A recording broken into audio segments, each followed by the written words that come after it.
নমস্কার বন্ধুরা, অঙ্কিতা রান্নাঘরে সবাইকে স্বাগত জানাচ্ছি। আজকে বানাবো ঝিঙে বাটা। ঝিঙে বাটা বানানোর জন্য প্রথমে আমি ঝিঙে আর 4টে কাঁচা লঙ্কা নিয়ে নিয়েছি, সেটাকে একটা পেস্ট বানিয়ে নেব। প্রথম পাতে কিন্তু যে কোনো রকমের বাটা থাকলে ভালোই লাগে। অন্যদিকে একটা কড়াইতে সর্ষের তেল গরম করে তার মধ্যে 2টো শুকনো লঙ্কা আর জিরে ফোড়নে দিয়ে দেবো।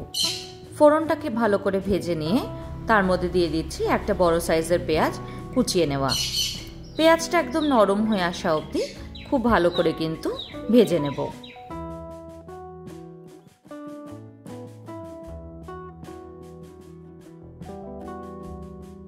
পেঁয়াজটা নরম হয়ে গেলে তার মধ্যে দিয়ে দিচ্ছি রসুন বাটা। আমি এখানে 8 কোয়া মতন রসুনের ব্যবহার করেছি। এবার খুব ভালোভাবে রসুনের কাঁচা গন্ধটা যাওয়া অবধি ভেজে নেব।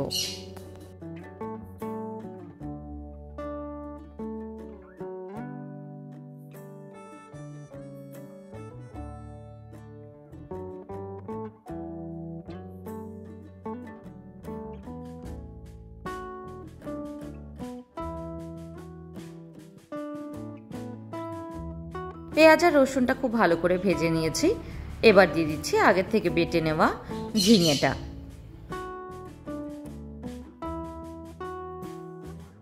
ঝিঙেটাকে দিয়ে কিন্তু খুব ভালোভাবে এবার নাড়তে থাকতে হবে।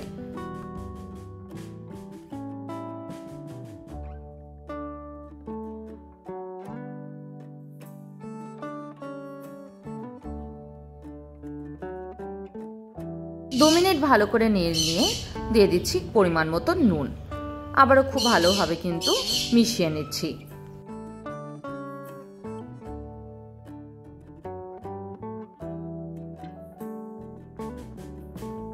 এবার দিয়ে দিচ্ছি হাফ চামচ পরিমাণে হলুদ।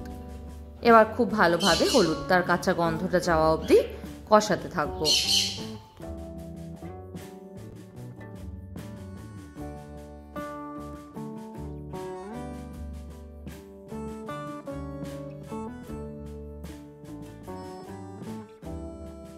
ঝিঙেটাকে খুব ভালোভাবে কিন্তু নাড়তে থাকতে হবে। গ্যাসের ফ্লেমটাকে লো টু মিডিয়ামে করেই রাখবেন, না তো কিন্তু নিচে লেগে যেতে পারে। ঝিঙেটাকে কিন্তু যত ভালো করে কষানো হবে ততই কিন্তু বাটার টেস্টটা বাড়বে।